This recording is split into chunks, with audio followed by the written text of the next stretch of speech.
I'm Norma, 68 years old, and after 45 years of marriage, my husband Richard left me for my 20-something assistant. I was devastated when he told me he was trading up, but what he didn't know was that I had quietly become the majority owner of his company years ago. I still remember the look on his face when I walked into his office that morning with the board members behind me. He thought I came to beg him to reconsider. I didn't stay broken for long.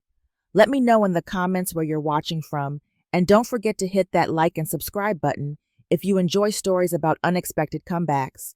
Trust me, you'll want to see what happened next. I met Richard in the fall of 1978 at Northwestern University. I was finishing my business degree, and he was in his second year of law school. I still remember the first time I saw him in the university coffee shop, confidently debating constitutional law with his classmates. His intelligence was magnetic, and when our eyes met across the room, something just clicked. Our courtship was a whirlwind. Within 3 months, we were inseparable. His ambition matched my practical nature, and we spent countless nights talking about building something meaningful together. He wanted to transform the legal world with innovative approaches to corporate law, while I dreamed of applying my business skills to build an empire. We complemented each other perfectly, his charisma and legal mind paired with my financial acumen and organizational skills. 6 months later, he proposed, and we married in a small ceremony in my hometown of Springfield, Illinois. My parents were concerned about the speed of our relationship, particularly my father, who pulled me aside before the wedding. "Norma," he said, squeezing my hands, "I notice how Richard likes things his way. Make sure you don't lose yourself in his dreams." I dismissed his concerns as old-fashioned thinking. I was 23 in love, and certain we were equals, embarking on a shared journey. The early years were challenging, but exhilarating. After graduation, we moved to Chicago, where Richard took a junior position at a mid-sized firm while preparing to launch his own practice. We lived in a tiny apartment where the kitchen table doubled as our office. I put my own career aspirations on hold, working as an administrative assistant at an insurance company while helping Richard build client relationships in the evenings. Every night, I would review his case files, organize his schedule, and manage our increasingly complex finances. I had a natural talent for numbers that Richard acknowledged but never fully appreciated. While he dazzled clients with legal solutions, I quietly tracked our growth trajectory and invested our modest savings strategically. When Richard finally opened his own small practice 3 years into our marriage, it was my carefully tracked data and financial planning that convinced the bank to give us the necessary loan. I remember the loan officer looking at our business plan and raising his eyebrows. "Mrs. Harrington, this financial projection is exceptionally thorough," he said. Richard quickly interjected, "My wife has always been good with the books." That moment exemplified our early dynamic. My work was essential but positioned as support, never as equal contribution. Early in our marriage, we decided not to have children, a choice that raised eyebrows in the early 1980s. Richard was adamant that raising children would distract us from building his firm, and I agreed, believing that our shared business would be our legacy. Instead of family vacations and school recitals, our calendar filled with client dinners and networking events. I became the backbone of our life. While Richard worked 70-hour weeks building his reputation, I managed our home, our finances, and increasingly the administrative side of his growing practice. I hired our first 3 employees, developed the filing system that would eventually scale to accommodate thousands of cases, and built relationships with the wives of Richard's important clients. By our 10th anniversary, Richard's practice had grown to 15 employees, and we had moved to a beautiful brownstone in Lincoln Park. We celebrated at an exclusive restaurant, clinking glasses of champagne to a decade of success. "To us," Richard said, "and the empire we're building." I believed him then, that we were building something together. It would take me decades to realize that in Richard's mind, I was just the scaffolding that would eventually be removed when the real structure was complete. As the 1990s dawned, Richard's small practice evolved into Harrington Legal Partners, a respected firm specializing in corporate law and mergers and acquisitions. Our staff grew to 35, including 6 junior partners, who all looked at Richard with the same admiration I once had. I had gradually taken on the role of office manager, though without the title or compensation. I oversaw everything from lease negotiations for our expanding office space to the implementation of our first computer system. My business degree proved invaluable as I developed processes that increased the firm's efficiency by 40%, according to a consultant we later hired. Richard's reputation in Chicago's business circles soared. He was featured in legal journals, invited to speak at conferences, and courted by prestigious clients. I attended every event by his side, perfectly coiffed and elegantly dressed, playing my part as the supportive wife. I listened attentively, made mental notes of important conversations, and later provided Richard with insights about potential clients that he often presented as his own observations. "You have an uncanny ability to read people, Richard," clients would say, to which he would smile without mentioning my analyses that informed his approach. As Richard became more visible, I became more invisible. At events, people who had known us for years would focus their attention on Richard, sometimes forgetting to greet me entirely.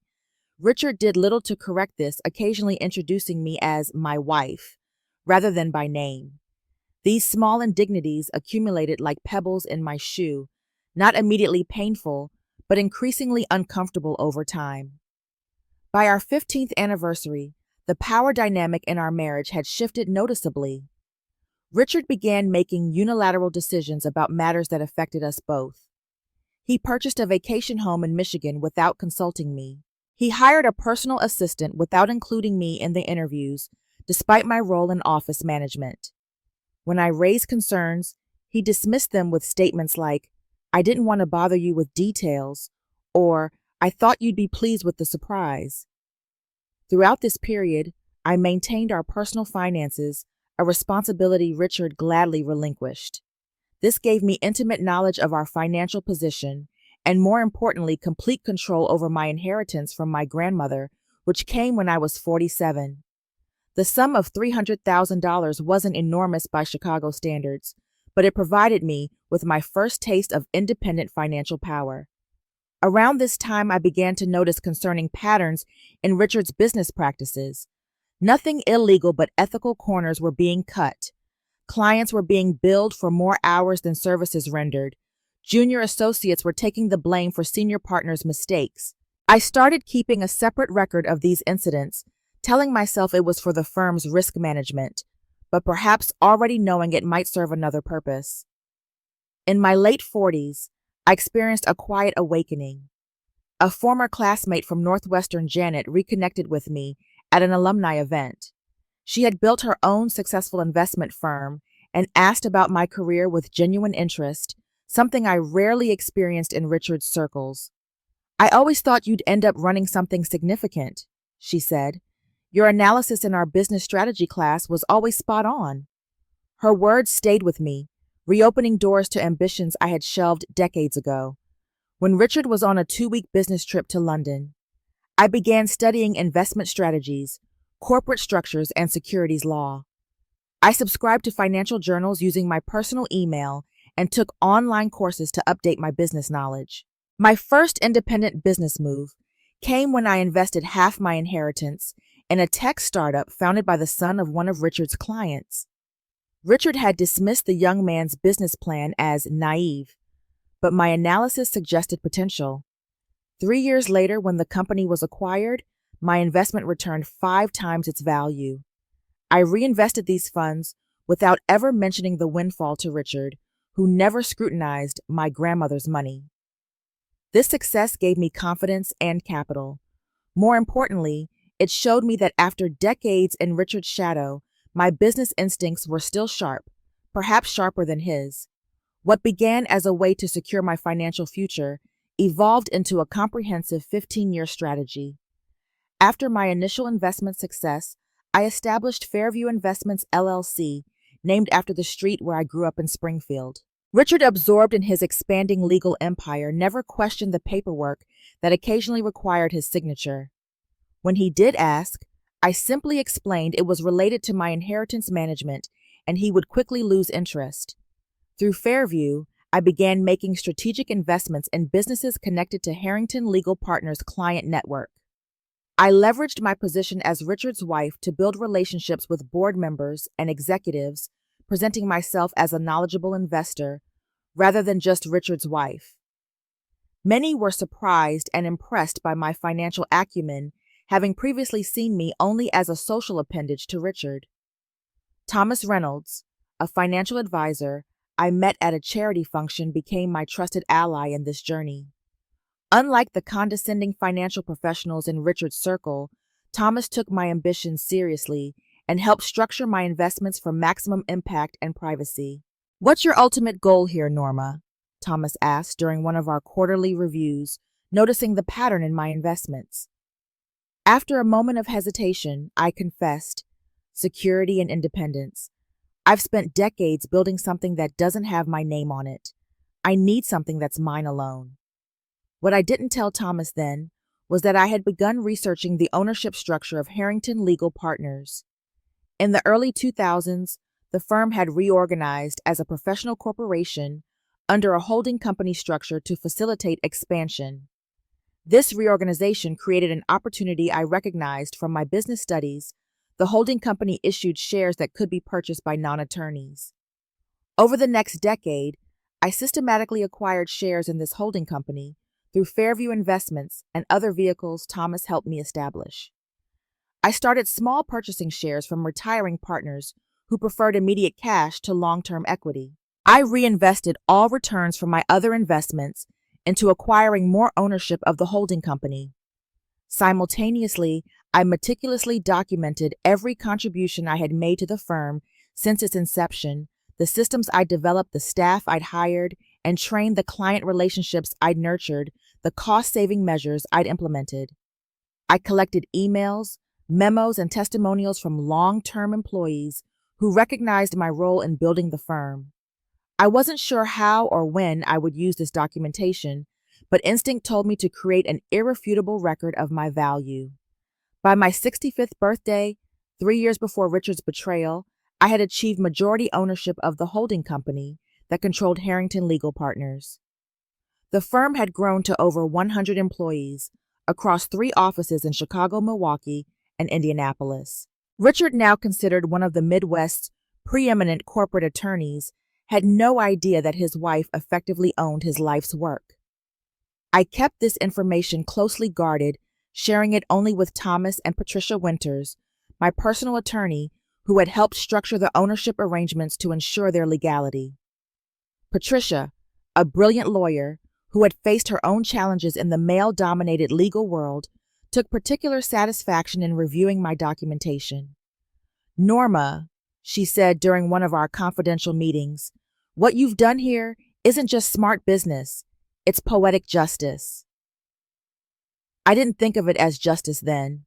It was simply security protection against a future I couldn't yet articulate, but somehow sensed was coming. As Richard's behavior became more dismissive and our emotional connection deteriorated, I found comfort knowing that I had built a financial foundation that was mine alone. The final piece of my strategy fell into place when I was appointed to the board of the Chicago Business Alliance, a position Richard had coveted but was passed over for due to concerns about his aggressive approach. The appointment gave me access to a network of influential business leaders, independent of Richard's connections allies, who would prove crucial when the moment of truth arrived. Tiffany Brooks walked into our lives in 2019 when I hired her as my executive assistant to help manage the growing administrative demands of the firm. At 34, she was sharp, efficient, and ambitious qualities I recognized and respected from my younger self. She had an MBA from a state university and experience at smaller firms, though Harrington Legal Partners represented a significant step up in her career. During her interview, she impressed me with her preparation and direct approach. "I've researched your firm thoroughly, Mrs. Harrington. Your operational systems are frequently cited in business school case studies for their efficiency. I'd be honored to learn from the woman who built them." Her acknowledgement of my contributions was refreshing after decades of invisibility, and I hired her on the spot. For the first year, our relationship flourished. I mentored Tiffany, sharing insights about firm management and client relations that couldn't be found in any business school curriculum. She absorbed everything eagerly, staying late to discuss strategies and process improvements. I saw in her a younger version of myself, and perhaps naively began to think of her as the daughter I never had. Richard initially paid little attention to Tiffany. She was Norma's assistant, and therefore beneath his notice. That changed at the firm's holiday party in December 2020. Tiffany arrived in a stunning red dress, her usual professional demeanor softened by the festive atmosphere. I noticed Richard's gaze following her throughout the evening, but dismissed it as appreciation for an attractive young woman, something I had witnessed countless times at firm functions over the decades. Looking back, I should have recognized the signs that followed. Richard began finding reasons to be in the office during times he knew I would be at my volunteer commitments. He started commenting on Tiffany's fresh perspectives and innovative approaches in management meetings. Documents that would normally come to me for review were suddenly directed to Tiffany for additional input. In February 2021, Richard joined a gym and began leaving the house at 5:30 each morning for workouts. By March, he had purchased an entirely new wardrobe, citing a need to update his image for younger clients. He started attending technology conferences that had never interested him before, often extending his trips by days without clear explanations. I found the first text message in April while using Richard's phone to order dinner when mine was charging a message from Tiffany about meeting at their special place later that week. My hand trembled as I read it, but I carefully marked it as unread and placed the phone exactly where it had been. That night, I lay awake beside Richard, the man I had built a life with for 44 years, and made a strategic decision. I would watch, wait, and gather information. Over the next 6 months, I became an intelligence operative in my own marriage. I noted patterns in Richard's schedule, observed the subtle changes in how he and Tiffany interacted in the office, and documented inconsistencies in his explanations for late nights and weekend work emergencies. I never confronted or accused, understanding that information was power, and premature confrontation would only drive their activities further underground. During this time, I maintained a perfectly normal relationship with Tiffany, continuing our mentoring sessions and trusting her with increased responsibilities. If she felt guilt about betraying me, she never showed it. In fact, she became more attentive, often bringing me coffee or asking about my weekend with what I now recognized as calculated interest. The most painful discovery came in September when I overheard a conversation between Richard and Tiffany in his office after hours. I had returned to retrieve a forgotten file and paused outside his door when I heard my name. Norma has been valuable to the firm historically, Richard was saying, but it's time for new blood. Once the divorce is finalized, we'll create a retirement package that phases her out completely within 6 months. Tiffany's response chilled me. The firm could use a more modern approach to operations. I've been keeping notes on system upgrades we could implement once I take over her role. They were planning not just to end my marriage, but to erase my professional contributions as well. The betrayal was complete: personal and professional, emotional and financial.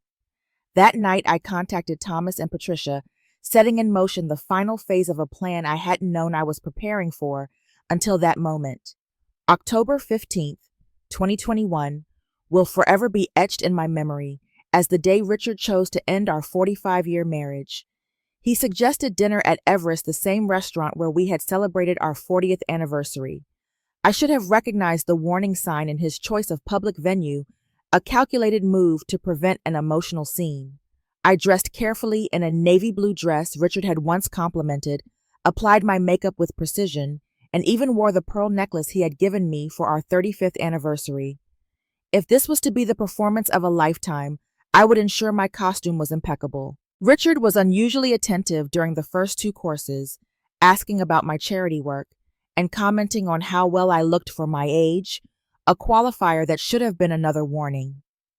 After the main course, as the waiter cleared our plates, Richard reached across the table for my hand.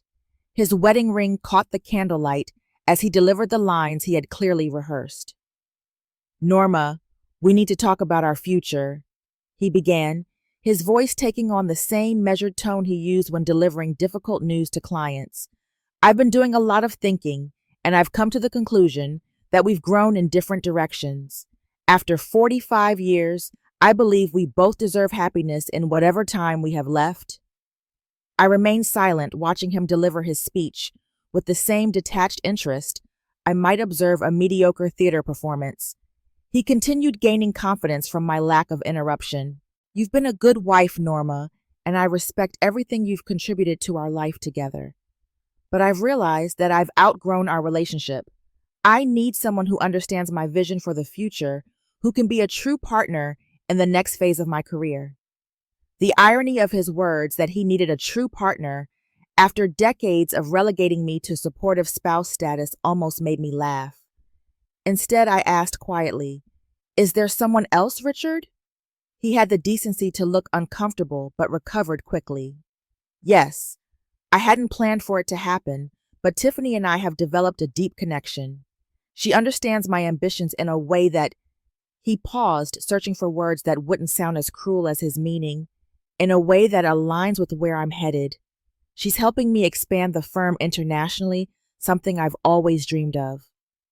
I allowed tears to fill my eyes, genuine tears, though not for the reason he assumed. I cried for the decades I had invested in a man who could discard me so easily for the younger Norma, who had believed in our partnership, and perhaps most of all, for how thoroughly Richard had underestimated me. "I've prepared a generous settlement offer," he continued, mistaking my tears for defeat. "You'll be very comfortable, Norma. The house in Lincoln Park, a substantial monthly allowance, and your full retirement package from the firm. All I ask is that you transition your responsibilities at the office within the next month and handle this with dignity. No messy court battles or public accusations." I nodded slowly, dabbing at my eyes with my napkin. "And what about my position at the firm, the systems I've built, the client relationships I've nurtured?" Richard waved his hand dismissively. "You'll be given emeritus status, of course, but it's time for fresh perspectives. Tiffany has some excellent ideas for modernizing our operations." "I see," I said, my voice barely above a whisper. "How long have you and Tiffany been planning this?" He shifted uncomfortably. "That's not important, Norma. What matters is moving forward amicably. I've always respected you, and I hope we can handle this transition as the mature adults we are." I nodded again, playing the role of the devastated but dignified wife he expected me to be. "I'll need time to process this, Richard." "Of course," he said, relief evident in his voice at my apparent compliance. "Take the weekend. The settlement papers will be on your desk Monday morning. My attorneys have ensured everything is more than fair." As he paid the bill, I asked one final question. "Does Tiffany make you happy, Richard?" He looked at me then with what seemed like genuine emotion. "She does, Norma. She makes me feel young again, relevant. I hope someday you can understand." I smiled sadly.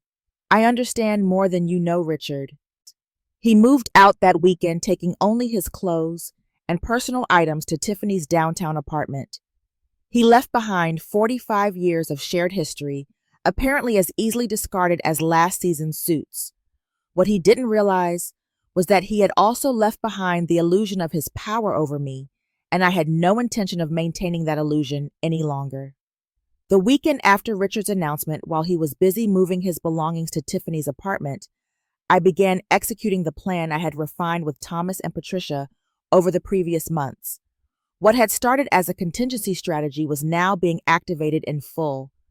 My first call Saturday morning was to Patricia Winters, who arrived at my home within the hour, bringing with her the comprehensive portfolio we had prepared, legal documents confirming my ownership position, records of my contributions to the firm, and evidence of the ethical concerns I had documented over the years. "Are you absolutely certain you want to proceed, Norma?" Patricia asked as we reviewed the materials. "Richard's settlement offer is substantial. You could walk away comfortably without the confrontation." I looked at the documents spread across my dining room table, the physical evidence of my decades of strategic planning. This isn't about money, Patricia. It's about recognition and justice. Richard isn't just discarding me as a wife, he and Tiffany plan to erase my professional legacy as well. That I cannot allow. Patricia nodded with understanding. Then let's make sure this is airtight. The timing of the revelation will be crucial. We spent the day finalizing our approach with Patricia, making calls to key board members who would need to be present for maximum impact. By Sunday evening, 7 of the 9 board members had agreed to an emergency strategy meeting at Richard's office Monday morning without Richard's knowledge. That night, I stood in front of my closet selecting my armor for the coming battle. I chose a custom-tailored Alexander McQueen suit in deep burgundy, a power color I had rarely worn during my years as Richard's supportive wife. The suit had been a personal splurge. After a particularly successful investment 2 years prior, one Richard had never seen me wear. As I laid out my clothes, I received a text from Richard. Settlement papers delivered to your office. Meeting with international investors all day tomorrow. Dinner Tuesday to discuss your questions. His presumption that I would simply sign the papers and fade away fueled my resolve. I did not respond. Monday morning I awoke before dawn, a strange calm having settled over me. I performed my usual routine with deliberate care, shower, makeup, hair, styled in a more modern cut I had adopted recently. As I fastened my grandmother's diamond earrings, the only inheritance Richard knew about, I studied my reflection. At 68, I saw strength in my face that had always been there, but had been carefully concealed beneath the mask of the supportive wife. Before leaving home, I called Thomas one last time to confirm our financial positions. Everything is in place, Norma, he assured me. The moment you give the word, we can initiate the transfer of operational control. Are you ready for this? I've been ready for 15 years, Thomas, I replied. I just didn't know what I was preparing for until now. I arrived at Harrington Legal Partners at precisely 8:45, knowing Richard would be in his office preparing for his supposed investor meeting. The board members had been instructed to arrive at 9. As I walked through the office, staff members greeted me with their usual respect, unaware that by noon, the power structure they had known for decades would be fundamentally altered. Patricia met me in the conference room adjacent to Richard's office, along with James Harlow, the most senior board member who had agreed to support my position. James had known me since the firm's earliest days and was one of the few who had always acknowledged my contributions. Norma, he said, taking my hand, I can't say I'm surprised by this revelation. I've watched you build this firm alongside Richard for 40 years. It's about time you stepped into the spotlight. As the remaining board members arrived, I felt a momentary flutter of anxiety, not about my legal position, which was unassailable, but about the personal confrontation to come.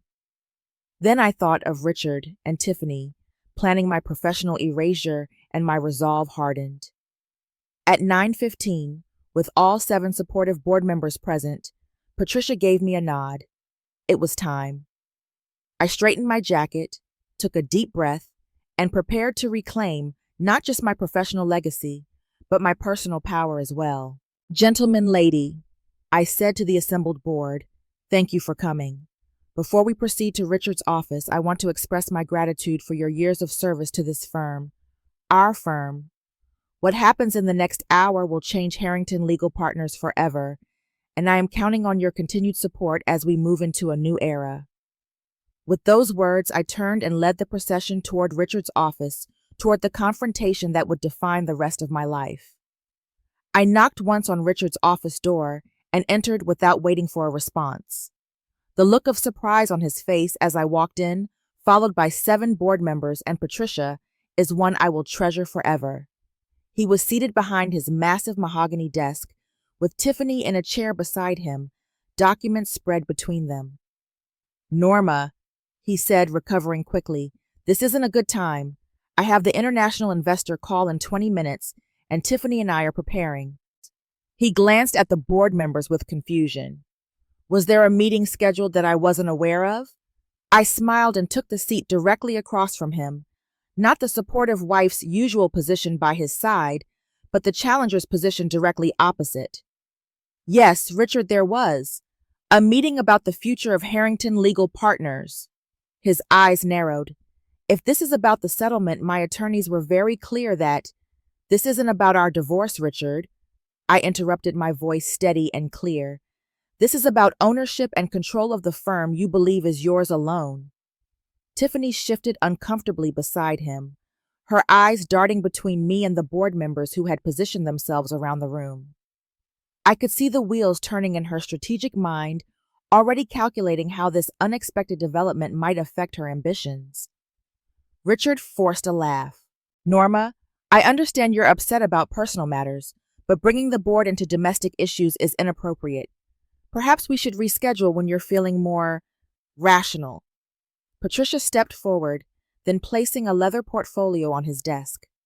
Mr. Harrington, this meeting is entirely appropriate, given the information Mrs. Harrington has asked me to share with the board. Richard glanced at Patricia with irritation. And you are? Patricia Winters, Mr. Harrington, Mrs. Harrington's personal attorney for the past 12 years. His face registered surprise at this revelation that his wife had maintained independent legal counsel for over a decade without his knowledge. Richard, I said, drawing his attention back to me, would you please open the portfolio? With visible reluctance, he flipped open the folder. I watched as his expression transformed from annoyance to confusion to disbelief as he scanned the documents within. This is some kind of joke, he finally said, his voice lacking its usual confidence. I assure you it's not, I replied. Those documents confirm what the board has already been briefed on this morning.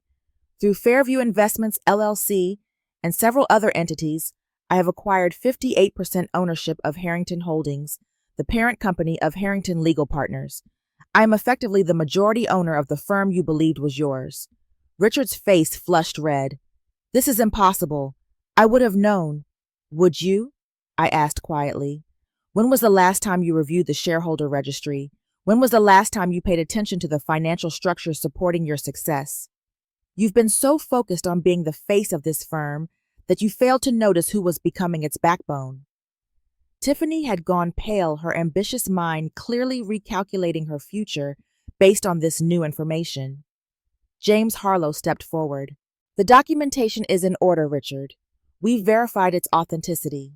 Norma has been quietly acquiring shares for over a decade, primarily from retiring partners and through strategic investments in the holding company. Richard turned to me, anger replacing shock. You did this behind my back while pretending to be the supportive wife. That's strategic. I finished for him. Something you taught me to value, Richard. You just never expected me to apply those lessons to protect myself. I turned to address the board members.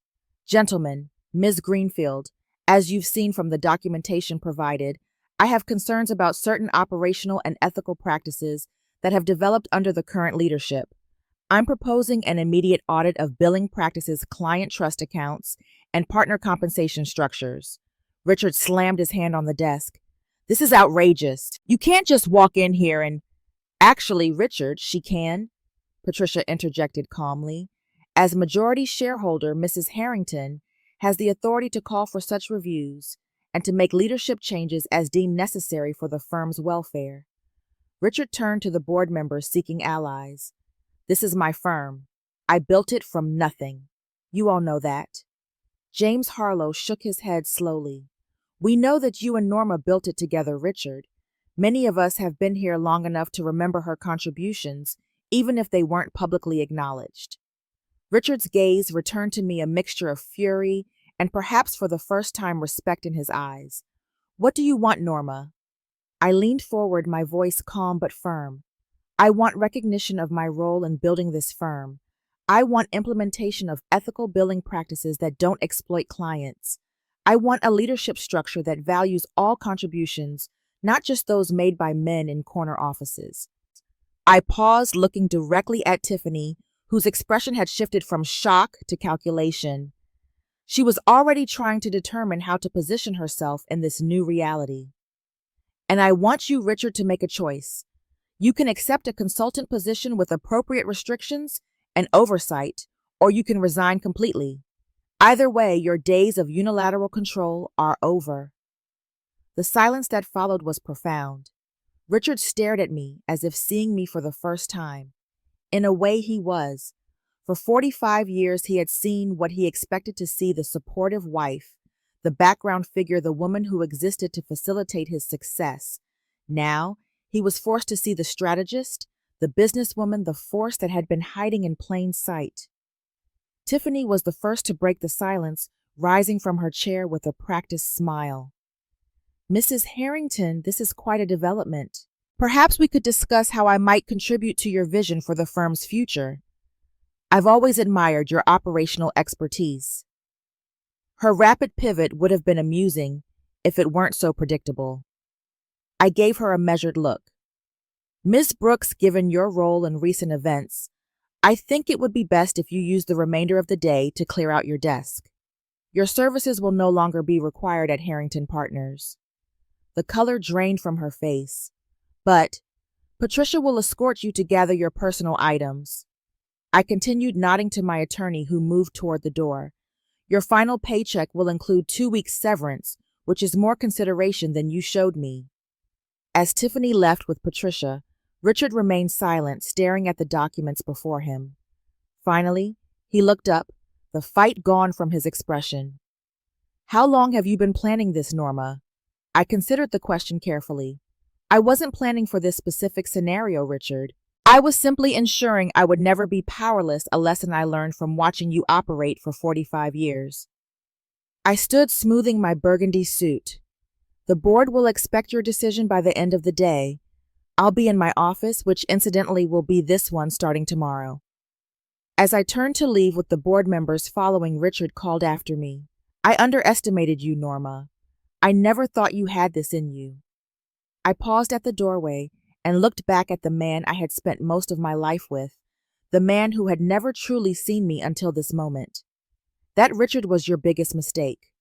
In the weeks following what became known around the office as the revelation, Harrington Partners underwent a transformation that many described as long overdue. Richard, perhaps recognizing the precariousness of his position, given the ethical concerns I had documented, accepted a limited consulting role that restricted him to client advisory work with no management authority. Tiffany, meanwhile, quickly secured a position at a smaller firm across town, though rumors suggested she was having difficulty replicating the influence she had briefly tasted. I officially assumed the role of CEO and board chairperson, moving into Richard's former office, though I immediately replaced the imposing mahogany desk with a more collaborative round conference table. The symbolism was not lost on the staff. This would be a leadership style focused on communication and collaboration rather than intimidation and hierarchy. My first official act was to commission a comprehensive audit of the firm's billing practices and client accounts. The results, while not revealing outright fraud, identified numerous instances of excessive billing and unauthorized charges that had become standard practice under Richard's leadership. I implemented transparent billing protocols and personally contacted affected clients to offer appropriate adjustments, a move that initially alarmed our financial team, but ultimately strengthened client relationships. The divorce proceedings, which Richard had expected to control, took on a very different character in light of my revealed position. His initial settlement offer was withdrawn and replaced with a more equitable division that acknowledged my role in building our shared assets. I maintained ownership of the firm and our primary residence, while Richard kept the vacation properties and his personal investments. What surprised me most during this period was the response from the firm's employees. Many of the longtime staff approached me with stories of how I had mentored them, supported their advancement, or created systems that made their work more effective, contributions that had never been formally recognized. Junior associates, particularly young women, sought me out for guidance, seeing in my emergence a path for their own advancement. 6 months after assuming leadership, I launched the Harrington Mentorship Initiative, a program specifically designed to identify and develop talent from underrepresented groups in the legal profession. The program included scholarships, internships, and ongoing mentorship from senior partners who received recognition for their participation. What had begun as a personal redemption story was evolving into institutional change. On a personal level, the transformation was equally profound. After 45 years of marriage, I found myself alone for the first time since college. The initial silence of the house was deafening, but gradually I rediscovered parts of myself that had been submerged in Richard's shadow. I renewed my passion for classical piano, joined a book club focused on women's literature, and began taking weekend trips to cities I had always wanted to explore, but Richard had dismissed as uninteresting. I also reconnected with friends I had neglected during my years of supporting Richard's career and social preferences. Janet, my Northwestern classmate who had planted the seed of financial independence years ago, became a regular companion for theater outings and museum exhibits. Through her, I met other successful women who had navigated similar challenges in male-dominated fields, forming a support network I had never realized I needed. 1 year after the revelation, the firm, now renamed Harrington Partners, to reflect its collaborative future, hosted a gala celebrating its new direction and the establishment of a foundation to support women returning to professional careers after family-related pauses. As I stood at the podium, addressing the gathered clients, colleagues, and friends, I caught sight of Richard standing at the back of the room. He had aged visibly in the past year, the loss of his position, and the revelations about his character taking a physical toll. When our eyes met, he gave a small nod, perhaps the closest thing to acknowledgement I would ever receive. I returned the nod before continuing my speech, feeling not triumph over his diminishment, but liberation from the need for his approval. Later that evening, a young associate approached me with tears in her eyes. "Mrs. Harrington, I just wanted to say thank you. Watching you transform this firm has shown me what's possible. I was considering leaving law altogether because I couldn't see a path forward, but now—" She trailed off, emotion overcoming her. I took her hand in mine. "The path is there, my dear. Sometimes we just have to create it ourselves, one strategic step at a time." As I looked around the room at the diverse, energetic team that was carrying Harrington Partners into the future, I reflected on the journey that had brought me here. What Richard had intended as my erasure had instead become my emergence. The woman he had tried to replace had turned out to be irreplaceable. At 69, I had finally stepped into the full expression of my capabilities, not as anyone's wife, assistant, or support system, but as a leader in my own right. The company I now guided was stronger, more ethical, and more inclusive than the one Richard had built. The life I now lived was richer, more authentic, and more joyful than the one I had accepted as his partner. In losing what I thought was my whole world, I had discovered that my world had been waiting for me all along. I often wonder now, as I mentor young women navigating their own professional challenges, what advice I would give my younger self. Perhaps simply this: your value doesn't diminish when others fail to see it. Your contributions don't disappear when others take credit. And your power doesn't depend on anyone's permission or recognition. Sometimes the greatest comeback isn't returning to what you were, but becoming what you were always meant to be. Have you ever experienced a moment when someone underestimated you only to be surprised by your strength? Share your stories of unexpected resilience in the comments below. And if this story of rediscovery and reclaiming your power resonated with you, please like, subscribe, and share with someone who might need to be reminded of their own worth. Remember, it is never too late to become the person you were meant to be. Thank you for joining me on this journey, and I look forward to sharing more stories of transformation with you soon.